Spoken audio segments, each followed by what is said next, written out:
साथियों, यूट्यूब के channel heavy scholar पर आप सभी का स्वागत है। रोज की भांति आज भी हम जीके जीएस के यूपीएसआई स्पेशल प्रश्नों को लेकर के आपकी सेवा में उपस्थित हैं और आइए देखते हैं आज के महत्वपूर्ण प्रश्नों की श्रृंखला का पहला प्रश्न। पहला प्रश्न है, नौचंदी मेला का आयोजन किया जाता है। ए विकल्प दिया हुआ है हापुड़ में, बी है बांदा में, सी है मेरठ में और डी है आगरा में। तो नौचंदी मेला की अगर हम लोग बात करेंगे तो नौचंदी मेले का आयोजन मेरठ में किया जाता है, अतः हमारा सी विकल्प सही होगा। आगे हम लोग बढ़ते हैं दूसरे प्रश्न की तरफ। सत्य के प्रयोग महात्मा गांधी की आत्मकथा है, यह किस भाषा में लिखी गई?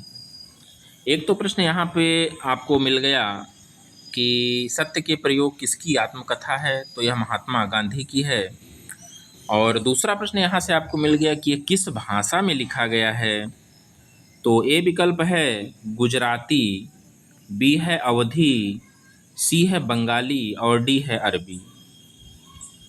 तो सत्य के प्रयोग के लैंग्वेज की अगर हम लोग बात करेंगे तो यह गुजराती भाषा में लिखी गई रचना है, अतः हमारा ए विकल्प सही होगा।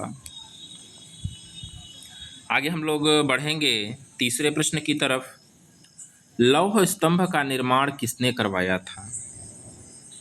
बहुत ही महत्वपूर्ण प्रश्न है।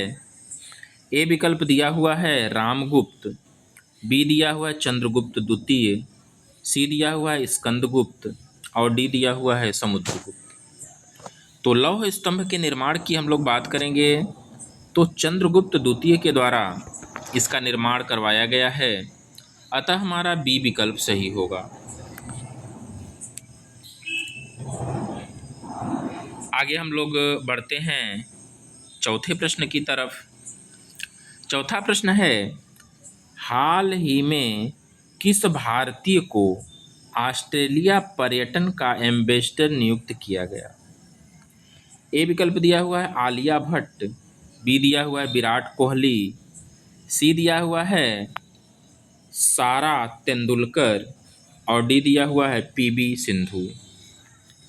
तो पूछा जा रहा है कि हाल ही में किस भारतीय को ऑस्ट्रेलिया पर्यटन का एम्बेसडर नियुक्त किया गया, तो वो है सारा तेंदुलकर जी, अतः हमारा सी विकल्प सही होगा। आइए देखते हैं पांचवा प्रश्न। हाल ही में राम मंदिर का उद्घाटन कब हुआ? ए विकल्प दिया हुआ है 22 जनवरी 2024, बी दिया हुआ है 25 जनवरी 2024, सी दिया हुआ है 20 नवंबर 2024 और डी दिया हुआ है इनमें से कोई नहीं। तो हाल ही में राम मंदिर के उद्घाटन की अगर हम लोग बात करेंगे तो वह डेट है 22 जनवरी 2024, अतः हमारा ए विकल्प सही होगा। आगे हम लोग बढ़ते हैं छठे प्रश्न की तरफ। छठा प्रश्न है, हाल ही में देश का 58वां टाइगर रिजर्व किसे घोषित किया गया? ए है बांधवार राष्ट्रीय उद्यान, बी है माधव राष्ट्रीय उद्यान, सी है सिंगल राष्ट्रीय उद्यान और डी है सभी। तो इसके सही आंसर की अगर हम लोग बात करेंगे तो वह है सिंगल राष्ट्रीय उद्यान, अतः हमारा सी विकल्प सही होगा। आगे हम लोग बढ़ेंगे सातवें प्रश्न की तरफ। ग्लोबल टेररिज्म इंडेक्स 2025 में भारत को कौन सा स्थान प्राप्त हुआ है? ए विकल्प दिया हुआ है 10वां, बी दिया हुआ है 12वां, सी दिया हुआ है 14वां और डी दिया हुआ है 16वां। तो इसके सही आंसर की अगर हम लोग बात करेंगे तो वह 14वां स्थान प्राप्त हुआ है, अतः हमारा सी विकल्प सही होगा। करंट का बहुत ही महत्वपूर्ण प्रश्न है यह। करंट का वेरी इंपॉर्टेंट प्रश्न, आप नोट कर लीजिएगा। आगे बढ़ते हैं 8वें प्रश्न की तरफ। G20 शिखर सम्मेलन 2025 कहाँ आयोजित होगा? ए विकल्प दिया हुआ है भारत, बी दिया हुआ है चीन, सी दिया हुआ है दक्षिण अफ्रीका और डी दिया हुआ है ऑस्ट्रेलिया। तो G20 शिखर सम्मेलन 2025 दक्षिण अफ्रीका में आयोजित होगा, अतः हमारा सी विकल्प सही होगा। भारत का पहला राज्य जिसने यूनिफॉर्म सिविल कोड को कानून में शामिल किया है। ए विकल्प दिया हुआ है उत्तराखंड, बी दिया हुआ है गुजरात, सी दिया हुआ है गुजरात 2 बार आ गया है, डी दिया हुआ है मध्य प्रदेश। तो 9वें प्रश्न के सही आंसर की अगर हम लोग बात करेंगे तो वह उत्तराखंड है, अतः हमारा ए विकल्प सही होगा। आगे हम लोग बढ़ते हैं आज के सेशन के 10वें प्रश्न की तरफ। 20 मई 2025 को किस भारतीय शहर को यूनेस्को की सांस्कृतिक विरासत सूची में शामिल किया गया? ए विकल्प दिया हुआ है आगरा, बी दिया हुआ है वाराणसी, सी दिया हुआ है जयपुर और डी दिया हुआ है इनमें से कोई नहीं। तो इसके सही आंसर की अगर हम लोग बात करेंगे तो वह शहर है वाराणसी। करंट का वेरी वेरी इंपॉर्टेंट प्रश्न है, आप निश्चित रूप से इसे कॉपी में नोट डाउन करिएगा। आगे बढ़ते हैं हम लोग 11वें प्रश्न की तरफ। G7 शिखर सम्मेलन 2025 की मेजबानी किस देश ने की? ए दिया हुआ है जापान, बी भारत, सी है इटली और डी है ब्राज़ील। तो 11वें प्रश्न के सही आंसर की अगर हम लोग बात करेंगे तो वह इटली देश है। इटली देश है जो कि G7 शिखर सम्मेलन 2025 की मेजबानी करेगा। आगे हम लोग बढ़ते हैं 12वें प्रश्न की तरफ। 12वां प्रश्न है, भारत का पहला सौर ऊर्जा संचालित ट्रेन किस शहर में स्थापित किया गया? ए विकल्प दिया हुआ है इंदौर, बी दिया हुआ है भोपाल, सी दिया हुआ है जयपुर, डी दिया हुआ है लखनऊ। तो भारत का पहला सौर ऊर्जा संचालित ट्रेन भोपाल में स्थापित किया गया है, अतः हमारा बी विकल्प सही होगा। आगे हम लोग बढ़ते हैं 13वें प्रश्न की तरफ। भारत ने किस देश के साथ पर्यावरण संरक्षण और सतत विकास पर सहयोग बढ़ाने का समझौता किया? ए विकल्प है अमेरिका, बी है जापान, सी है रूस और डी है फ्रांस। तो 13वें प्रश्न के सही उत्तर की बात करेंगे तो वह देश फ्रांस है, अतः हमारा डी विकल्प सही होगा। आगे बढ़ते हैं 14वें प्रश्न की तरफ। 2025 में मेजर ध्यानचंद खेल रत्न पुरस्कार किस खिलाड़ी को मिला? ए विकल्प दिया हुआ है ज्योति रात्रे, बी दिया हुआ है नीतू, सी दिया हुआ है हरमनप्रीत सिंह, डी दिया हुआ है वेदिका अग्रवाल।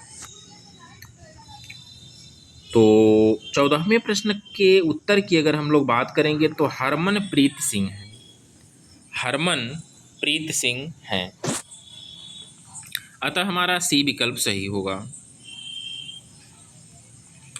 आगे बढ़ते हैं 15वें प्रश्न की तरफ। इबादत खाने का निर्माण किसने करवाया?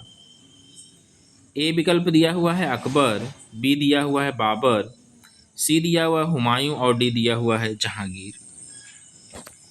तो इबादत खाने के निर्माण की बात अगर हम लोग करेंगे तो वो अकबर हैं, अतः हमारा ए विकल्प सही होगा।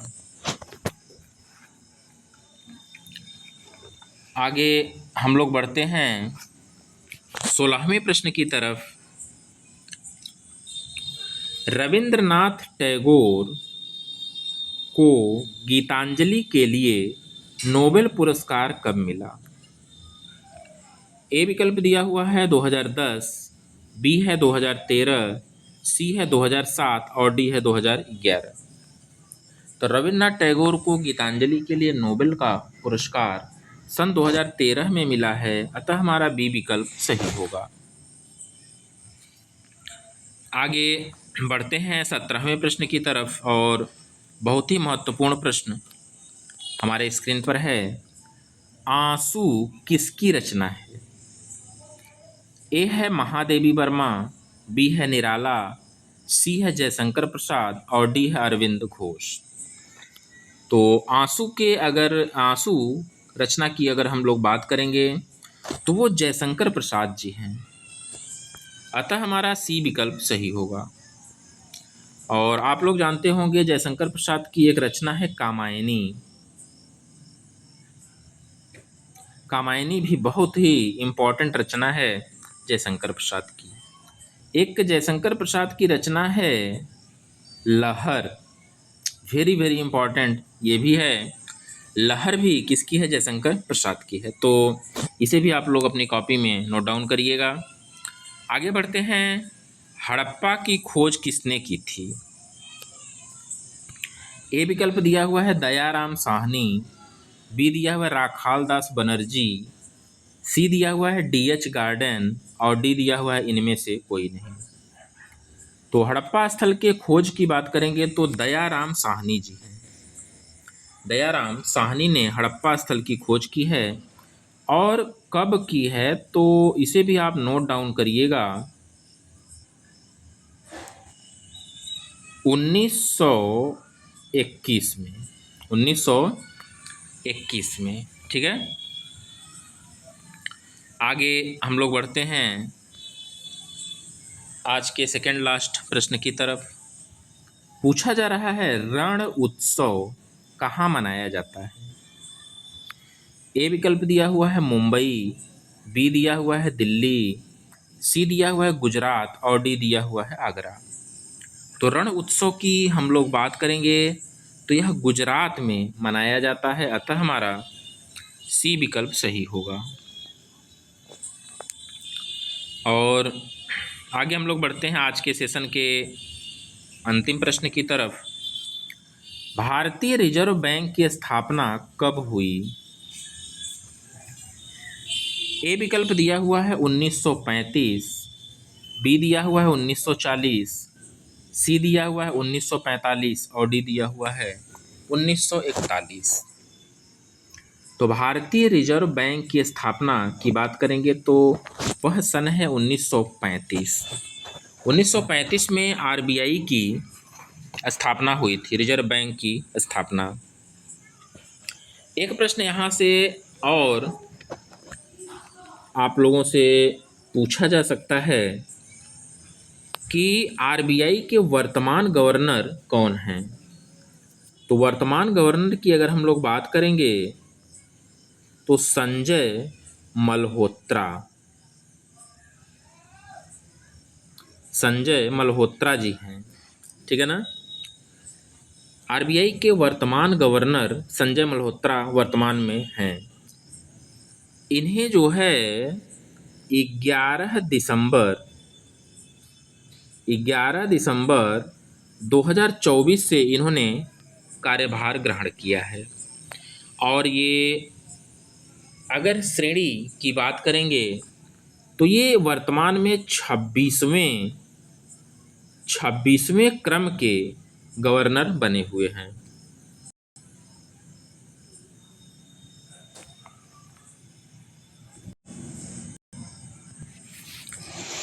वर्तमान में ये 26वें क्रम के गवर्नर बने हुए हैं। तो संजय मल्होत्रा जी वर्तमान में आरबीआई के गवर्नर हैं।